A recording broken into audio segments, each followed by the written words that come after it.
Hello, and welcome to Horns of a Dilemma, the podcast of the Texas National Security Review, TNSR.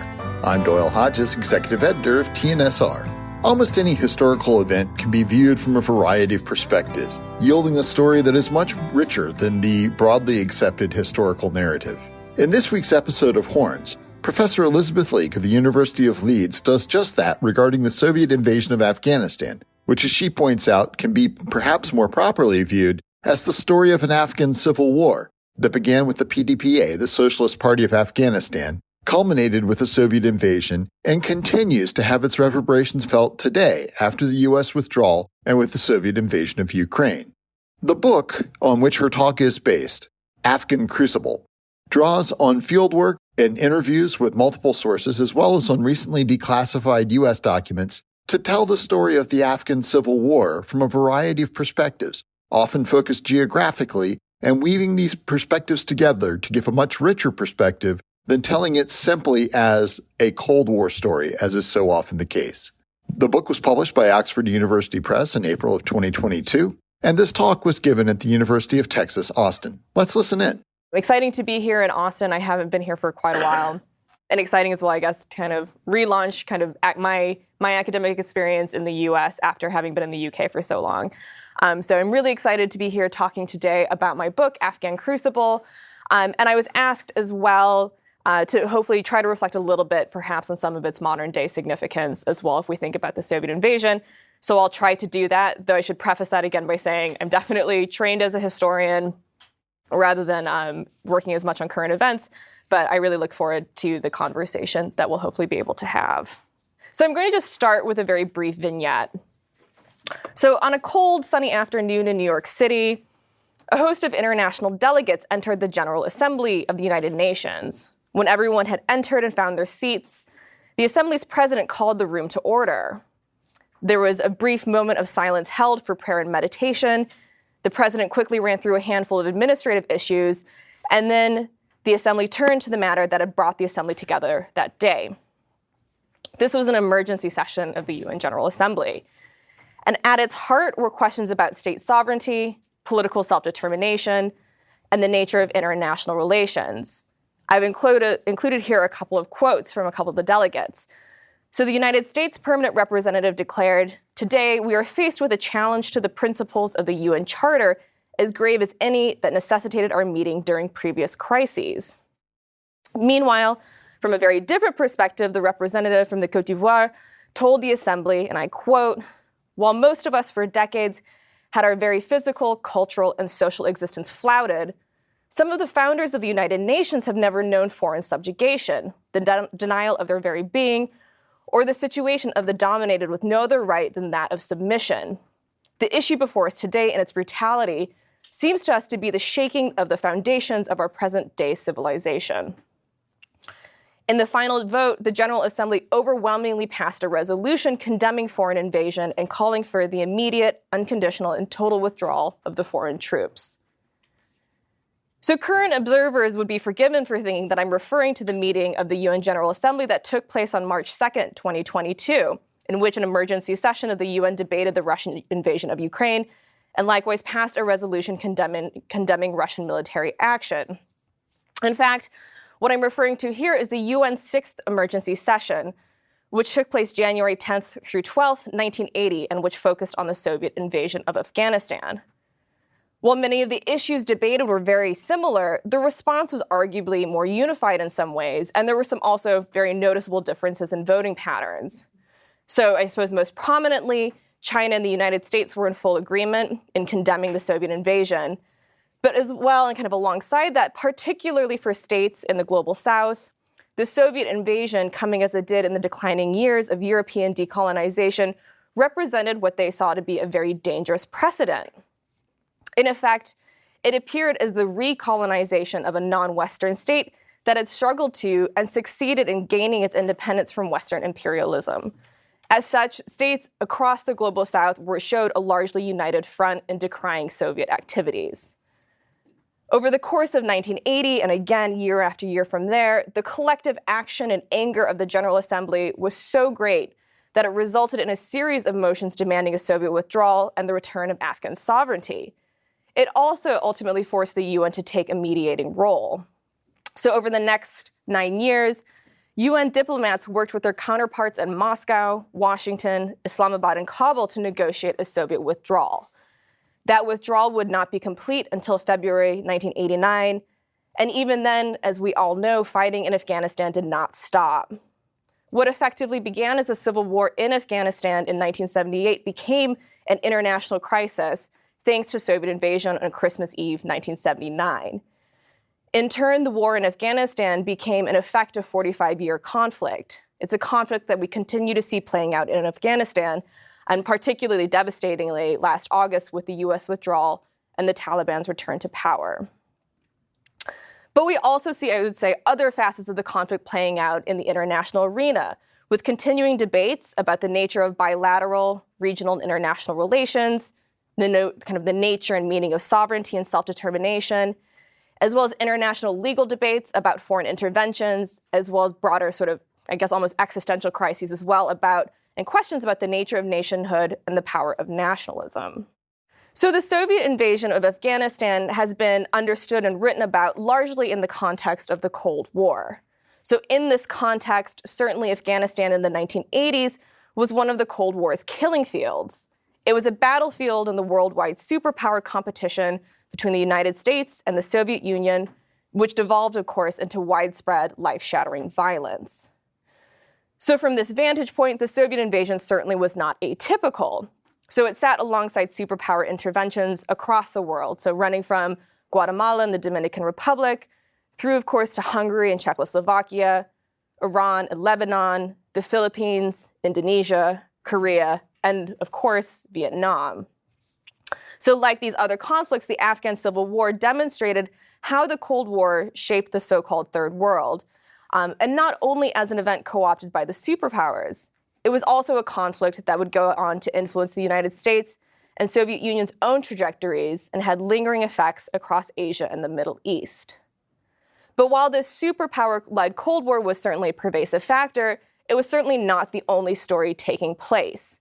And in my book, and as you'll see on the title on the next page, I guess I'll go and switch, the subtitle in that case might be a little bit misleading since it focuses on the making of modern Afghanistan. This was something that the marketing team told me I had to deal with. So thus the realities of academic publishing, right?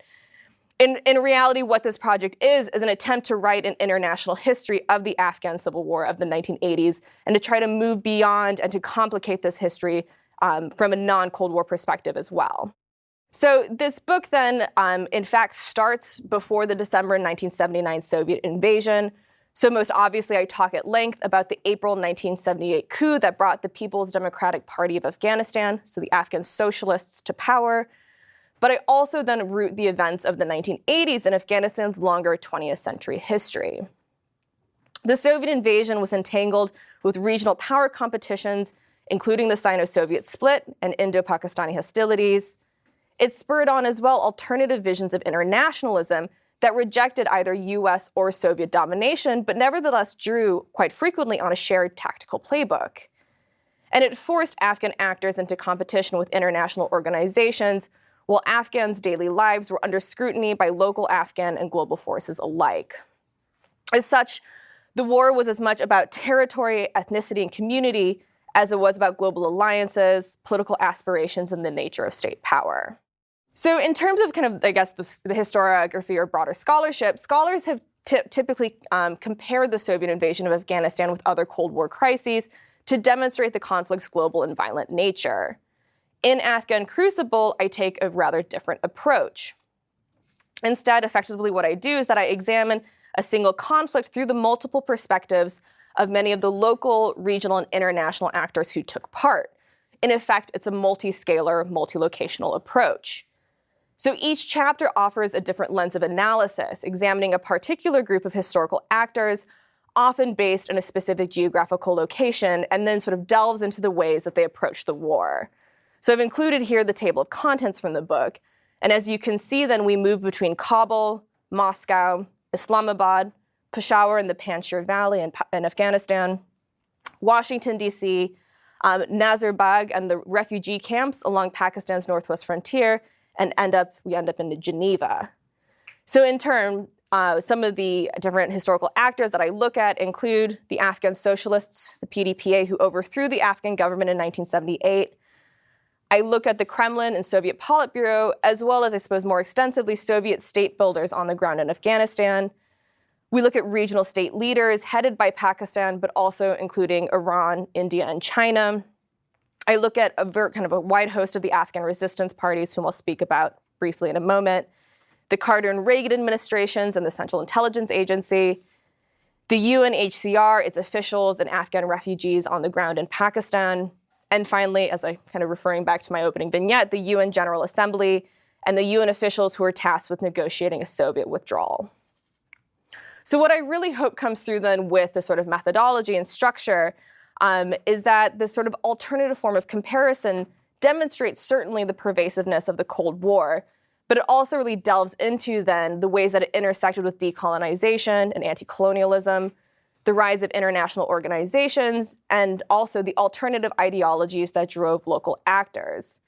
So the structure, I hope, allows us to peel back and really try to disentangle the layers of global, regional, and local engagement with Afghan politics and society, and, fingers crossed at least, reveal with far greater nuance the numerous, frequently competing, and often interconnected motives that drove different actors who became involved in the crisis. So it is really this sort of comparative and interconnected history that I'm particularly keen to emphasize. And that's both in terms of thinking about Afghanistan's past, and I suppose for reflecting on some of the crises today that I've been asked to compare to the Soviet invasion. I think unsurprisingly, since the book was published in the UK in April, and it's just come out here in the US last month, but I've been asked a lot about the US withdrawal from Afghanistan and the Russian invasion of Ukraine. One thing I would say then, I think, thinking both about our current moment as well as this more historical moment, is that none of these crises can be understood purely through the perspective of state actors or in the realm of interstate relations. Certainly, they can't be understood just by looking at great power decision-making activities either. Instead, to understand how these conflicts have evolved, and I suppose how they might potentially end, it is vital to look as well at non-state actors, whether those are groups within nations, transnational networks, or supranational organizations. But we also need to take seriously ideas, competing policies, and the consequences, both intended and unintended, of decision-making taken across the world. So I guess sort of these 3 points, sort of ideas, policies, and consequences are kind of, I suppose, factors or themes I keep coming back to throughout the book. And I thought what I would do in the remaining bits of the talk are to kind of briefly give a couple of examples from the text to sort of illustrate my point. So firstly, one of the really key things I do throughout this book is to look at the ideas that drove decision-making amongst a lot of these different historical actors. So starting, for example, in the early to mid-20th century, I trace how the PDPA, the Afghan socialists, came to adopt Marxism-Leninism, as well as how students and staff at Kabul University also turned to political Islam, drawing in particular on links with Al-Azhar University in Cairo and a lot of the teachings of the Muslim Brotherhood. So an early chapter in the book, I have a contextual chapter, that teases out some of the intellectual linkages then between the Afghan Islamists who become the heads of these major Mujahideen or resistance groups in the 1980s. And I think and I identify and reflect on how thinkers such as Abullah Maududi and Sayyid Qutb kind of informed their political thought. And then later chapters explore the further development of Afghan Islamist ideas and visions of governance in the context of the socialist coup and the subsequent civil war. So I discussed in some of the diverse ways in which resistance to the Afghan socialists and their Soviet backers unfolded. But in the book itself, because we all have to make choices about what we can't cover everything, I focus most specifically on 2 organizations. So Gulbuddin Hekmatyar's Hizb Islami and Burhanuddin Rabbani's Jamiyat Islami. So these are 2 of the Afghan resistance organizations or political parties that really kind of become, become emblematic of the Afghan resistance against the Soviets, not only, I suppose, within the resistance movement itself, but also to international audiences. So there are a number of reasons sort of why I ended up focusing on these 2 groups in particular. Firstly, I think one of the things that's really important is that these 2 organizations, so Hizb Islami and Jamiyat Islami, both predated the 1978 coup and the 1979 Soviet invasion. So kind of they really have their roots in kind of campus activities and organizations from the 1960s, mid-1960s in Afghanistan, and they're also extremely politically active, first in Afghanistan and then from exile in Pakistan in the early to mid 1970s as well. So they have this longer history of kind of idea creation and political organization that they bring to play than once the Civil War actually brings out. Secondly, focusing on these two groups offers a source of comparison then as well for thinking about what Islamist governance could potentially be and the different forms that it potentially could have taken within an Afghan context, I suppose, if civil war had not persisted. And so the images that I've included here on the screen are the two kind of the charters of these two organizations, which, as you can see, they published in English later in the war to sort of sell these ideas, both within Afghanistan and internationally. I think one of the things that's really fascinating with these charters too is the radically modernist ambitions that these groups exhibit in these charters. Sort of real ironies with something like Hizb Islami, which was often seen as kind of one of the most kind of conservative but very ambitious Islamist groups. A large portion of its charter talks about how land reform is fundamentally important and how land reform needs to be something that's taken seriously within Afghanistan. That's particularly interesting and almost ironic because land reform under the Afghan socialists is a really sort of key source of contention and violence within Afghanistan, and something that a lot of the resistance groups and local Afghans react against after the 1978 coup. These charters also talk about various economic systems, political systems, and social systems. They think about how citizenship can potentially be defined, as well as kind of the relationship between state and citizen. So these charters, I think, are really a fascinating political primary source that do demonstrate how modern the ambitions of these Afghan resistance groups were. So they were very much thinking about Afghanistan's political future and the political possibilities that they might engender. They were not just focused on fighting against the Soviets and their Afghan socialist allies. Equally notable, I think we see with these charters is that, in a sort of, again, another irony, Leninist-style party structures were really crucial for the Afghan Islamists as a source of mobilization, and also then ultimately in terms of differentiating this war from earlier regime changes within Afghanistan. Finally, kind of the other reason I focus on these groups is that these groups were particularly well organized, and they also found exceptional favor from Pakistan's inner services intelligence. So as a consequence, because they were receiving kind of disproportionate funding from Pakistan and via Pakistan and the United States, they also then became two of the leading resistance groups kind of within the broader Afghan resistance community. This in turn then fed into a growing political binary between Afghan socialists on one hand and Islamists on the other. And this growing binary in turn then left far less room for more moderate or secular reformers to take a political as well as military lead in the conflict.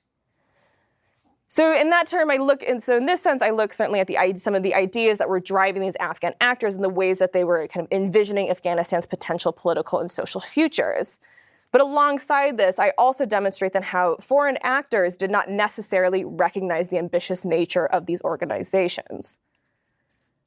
So turning briefly to the United States. So I examine as well in the book how American analysts, officials, and diplomats, very starkly in contrast to these Afghan resistance groups, instead adopted older British colonial rhetoric that focused very broadly on Afghans as tribal, backwards, and resistance change.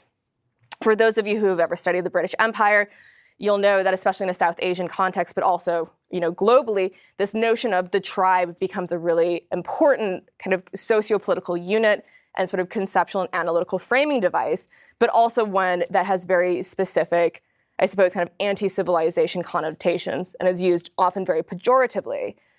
What's really noticeable, though, and what I found from looking at American sources was that before, during, and after the Soviet invasion of Afghanistan, CIA analysts, State Department officials, members of the NSA and NSC, and embassy officials all used these tropes time and again to explain Afghan politics and society.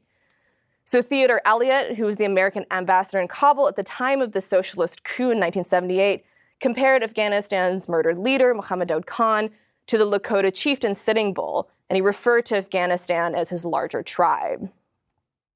CIA analysts insisted then as well, and I've included the quote here, as late as 1986, that resistance to the Afghan socialists consisted almost entirely of so-called traditional leaders with their own tribal objectives who refused to fight outside their tribal regions.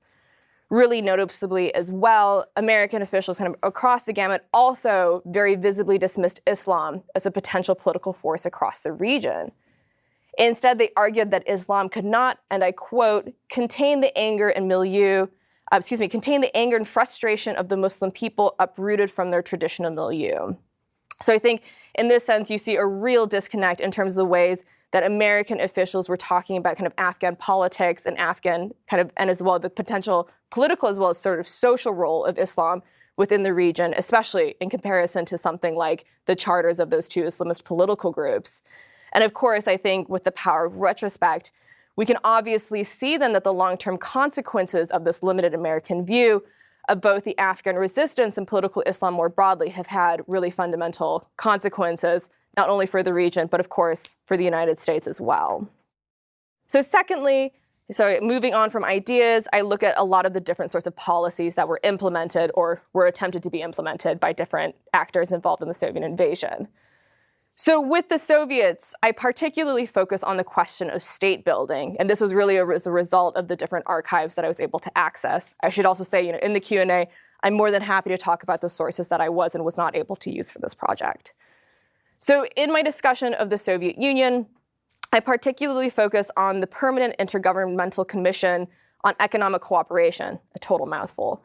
And that commission was tasked with enacting the mandates of the Kremlin and effectively translating professions of Soviet-Afghan friendship into road and school building, the development of labs, the translation of pamphlets, and effectively the creation of a functioning Afghan economy. One of the things that becomes really key is that socialist state building was a particularly key focus of Soviet activities in Afghanistan. Many of these activities predated the armed invasion, and I've included here a picture of the Salang Pass Tunnel, which is a really important strategic thoroughfare. Obviously something that was mentioned a lot after 2001. It was actually built by the Soviets before the Soviet invasion and before the 1978 coup, but it's a really good example, sort of the infrastructural projects undertaken by the Soviets.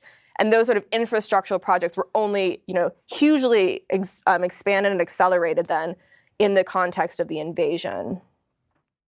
So many of these activities then predated the armed invasion, and after the Soviet invasion, I think what's particularly interesting is just the sheer number of different Soviet governmental departments that were mobilized to take part in state-building activities in Afghanistan. So the Soviets became responsible for building a huge number of infrastructures, and in turn, Soviet officials, both civilian and military, became involved in almost every facet of the Afghan state. This, of course, in turn then fed into questions in the international community about the extent to which Afghans were running the government versus the Soviets. And I think, as an aside, I think one of the things that's sort of interesting if we're thinking about modern comparisons is that we're starting to see some similar questions also being asked about the Russian occupation of the Donbass too, in terms of kind of who's in charge and who's doing what. But this question of sort of infrastructure building becomes a really, really important thing. And it is a really, I think a really key defining factor of the Soviet experience of the war in Afghanistan alongside the military aspect. More locally, in terms of thinking about policies, I look at refugee camps as well. And I look at refugee camps as a site of convergence and conflict for different ideas around rights, humanitarianism, and social and political order. So I think, one of the things that's really important to keep in mind, if we think about the Soviet invasion of Afghanistan, is that it created one of the biggest refugee crises the world had ever known at that time. So by 1990, the UNHCR estimated that more than 6.8 million Afghans had been forced to flee because of the war. And that was mostly focusing on Afghans who had to flee the country entirely. But of course, hundreds of thousands of more were forced to flee internally within Afghanistan as well to try to escape fighting. So as a consequence, then refugee camps became a really key center of the war.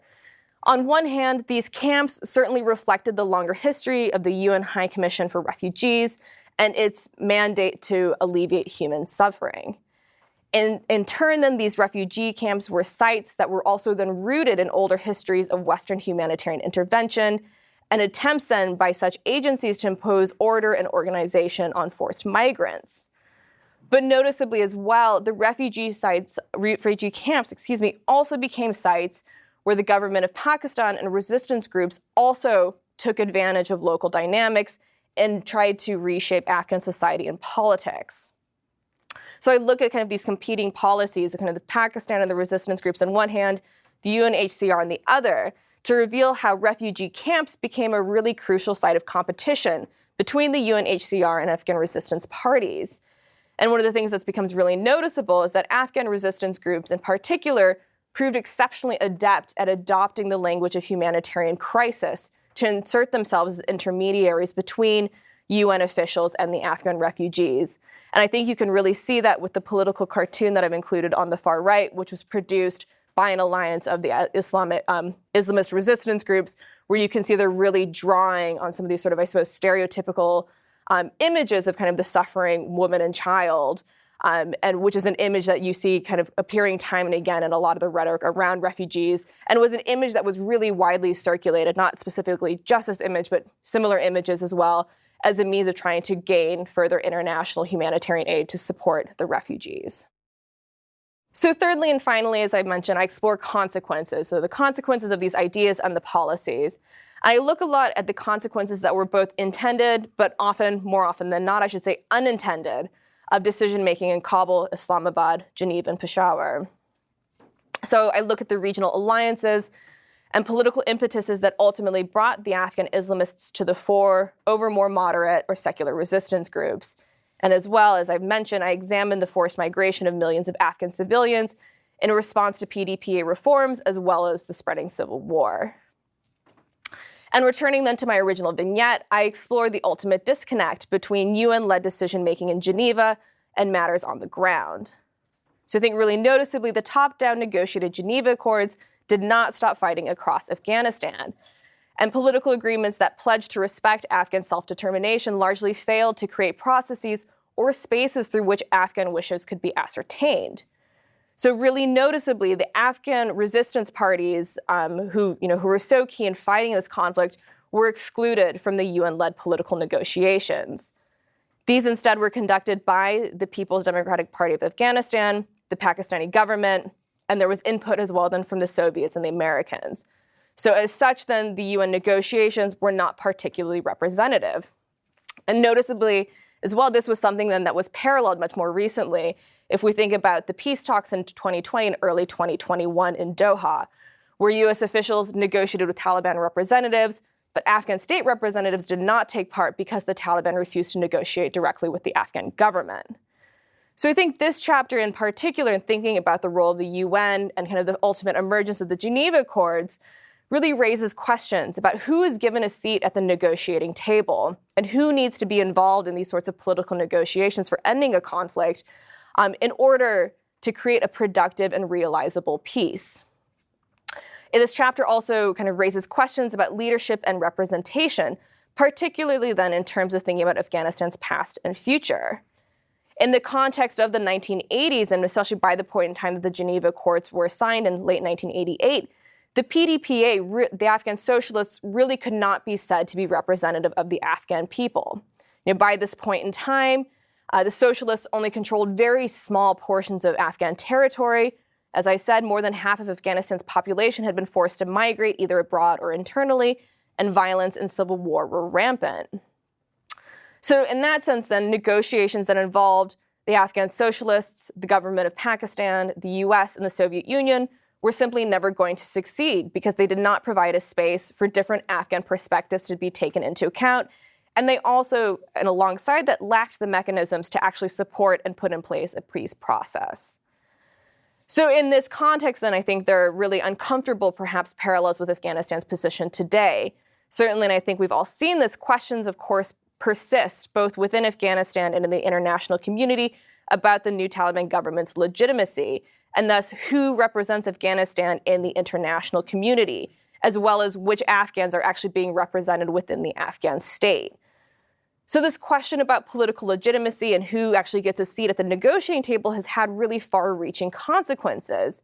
And if we think about it today, this has perhaps been most visibly manifested in the ways that international aid to Afghans has noticeably declined, and how kind of there are a series of humanitarian crises that are becoming increasingly rampant in Afghanistan today. I would say in context or in comparison, in the 1980s, the U.S. was the key provider of humanitarian aid via the UNHCR, and that's obviously changed really drastically. Finally, and I think, of course, the most, drastic and brutal consequence of the war of the 1980s was this emphasis on violence, and how violence has become so pervasive and systematized in the ways that I suppose governance or non-governance takes place within Afghanistan, but also I suppose in the ways too that it's kind of become embedded in different forms of relations between states, and it's become such a key source of conversation then in international organizations as well. So I'm going to try to wrap things up quite briefly. So taking this multi-scalar and multi-locational approach, I think that what becomes most immediately obvious is that the Afghan crisis was deeply messy. So the Afghan Civil War of the 1980s attracted interests and actors from across the world. So Soviet and American policymakers, officials from the UN and other international organizations, leaders from states such as Pakistan, Iran, India, and China, NGOs from across Europe and North America, the resistance fighters from across the Muslim world, the list goes on. All of these different groups converged in Afghanistan because it was seen by many to pose a litmus test for the international order and not just for Afghanistan. So the late 1970s, when the coup and then the invasion took place, were a unique moment then, in some respects, when Cold War détente was evaporating, political Islam was emerging as an increasingly potent force, and crises of state leadership were really rampant, especially across this region. So an uneasy status quo existed in international relations that quickly tipped into chaos thanks to events in Afghanistan, Iran, and elsewhere. But I think one of the other things that's really important to recognize, and that, as a historian, I'm really keen to emphasize, is that at the same time, this was a moment where a socialist or an Islamist Afghanistan did seem truly viable. And this really links to the final point that I want to emphasize. So in this conflict, we really must recognize Afghans as global actors. A point that I really try to make throughout the book is that this book is not just about Afghanistan as a site of foreign intervention. And instead, I also am really keen to explore ways that Afghan elites and intellectuals really drove the conflict in a lot of different ways. So across preceding decades and centuries, Afghanistan's economy was rooted in trade links expanding north, south, east, and west. Its intelligentsia shared histories and practices of poetry, literature, and language spanning South Asia and the Middle East. More historically, Afghan leaders had joined the 1955 Afro-Asia Conference in Bandung to express racial solidarity and to reject Cold War binaries, and they had also helped to found the Not-Aligned movement in 1961. So then by the 1980s, educated Afghans both within and outside the ruling elite drove the conversations about Afghanistan's political future, and they did so because they positioned themselves as global actors who were taking part in universalist debates about politics, the social contract, and international relations. So Afghan elites' visions of modernity then emerged in part from exchanges with external sources, but they were also looking to develop models that fit Afghanistan's local circumstances, but then could potentially be exported abroad. So in other words, I think one of the things I'm really hoping to do with the book is to argue against this idea of Afghanistan as the so-called graveyard of empires. This framing too often ignores the agency of Afghans or the ways that Afghanistan has been embedded in global networks for centuries. To just end with one very brief example, we can then turn again to these Afghan Islamist groups and to their English language publications, through which they effectively ran a public diplomacy campaign. So Jamiat and Hizb opened their own offices in London and Los Angeles, and they circulated worldwide various English, Arabic, Dari, and Pashto language newspapers and publications. Among these were Jamiat's Mirror of Jihad and Hizb Islami's Mujahideen Monthly. And party leaders used these publications to demonstrate the global significance of the war in Afghanistan, to cultivate further support both within the region and internationally, and then to further their discussions about potential different models of Islamic political organization. One of the things that was really important was that they explained their political goals in terms recognizable to many foreign audiences. So Hizb Islami demanded an independent and non-aligned Afghanistan that was self-sufficient and had good relations with the international community. It also pledged, I should say somewhat ironically, to respect human rights. And Jamiat likewise pledged to uphold peaceful coexistence and turned time and again to this idea of Afghan self-determination. So one Jamiat representative very pointedly told a seminar in Washington, D.C., and I quote, "If we fail, no small country in the world can feel safe, and world peace will become even more fragile." And I would say these words feel eerily prescient, given how similar sentiments about the sanctity of state sovereignty have been expressed in recent days and months. And I want to just conclude then with this political cartoon, which is, again, was created by the Islamist parties. And I just think is a really fantastic image because it shows the global circulation of ideas and imagery. And you can see, obviously, it's an image from the Afghan Islamist resistance groups that has obviously taken inspiration from the very famous photo of American Marines raising Old Glory at the Battle of Iwo Jima. So again, it really shows kind of the global networks in which these Afghans are sort of exchanging and engaging in. So tracing then some of the networks that linked Afghans' aspirations to a broader global context and sheds light onto some of the myriad ways that educated Afghans, as well as intellectuals across the world, and particularly in the decolonizing world, understood and aspired to certain forms of national and international politics. I think what's really crucial, what becomes really clear, is that Afghan intellectuals and leaders did not see themselves as citizens of a state forced unwillingly or inappropriately into an international state system. Instead, for Afghans and many of their allies across South Asia and the Middle East, Afghanistan, because of its 20th century history, really modeled both the promises and the pitfalls of the post-colonial state, while also bringing into question whether state could ever truly be, I suppose, post-colonial. But examining the nature then of post-colonial statehood in Afghanistan should not lead us to just think about Afghanistan as a failed state. Instead, what was clear to many observers in the 1970s and 1980s was that, in fact, Afghanistan's exceptionalism potentially derived from the possibilities it presented as a model, not from the West's limited circumscription of what a state should look like. So in that sense, to fully understand the Soviet invasion and the Afghan Civil War, we need to recognize that the Afghanistan of the 1980s was a place of potentials as much as a place of political and ultimately military failure. Afghan modernizers' ideas and aspirations mattered, and they reflected a time and place where it really seemed possible that either side in the Civil War could succeed and fundamentally reshape Afghan society and politics, etc. Of course, as we know, the Civil War between the two sides did change Afghanistan, but not in the ways that any of the groups involved hoped and kind of envisioned. So crucially, the Afghan crisis of the 1980s derived from politics and interests that were born in multiple locations, and collectively, they were just irreconcilable. All of these factors, in turn, have continued to impact the trajectory of Afghanistan, as well as international relations more broadly. Perhaps one of the tragedies of the Soviet invasion of Afghanistan is that despite the very active role taken by the UN and UN General Assembly, it did not settle any of the debates about armed foreign interventions. Instead, as we have all seen, the 21st century has seen a series of such interventions, again with Afghanistan as a key example, and more recently, of course, Ukraine. While states agree, at least rhetorically, that sovereignty is important, as we know, it's not inviolable. So if nothing else then, my book, I hope, draws attention to the very messy, contingent, and brutally violent ways in which the Afghan Civil War of the 1980s played out. And it's really this sense of mess and contingency, the ways in which actors rooted in different locations across the globe brought vastly different interests to the war, that is particularly crucial, I think, for understanding how and why Afghanistan has remained at war now for more than 4 decades. The actions of state and non-state actors rooted in Afghanistan and as well as abroad have had widespread, though often very unpredictable consequences for the war. And I think then it is this expansive but messy view that is very necessary then for better understanding more recent conflicts in the international community as well as for thinking about how they might ultimately play out. Thank you.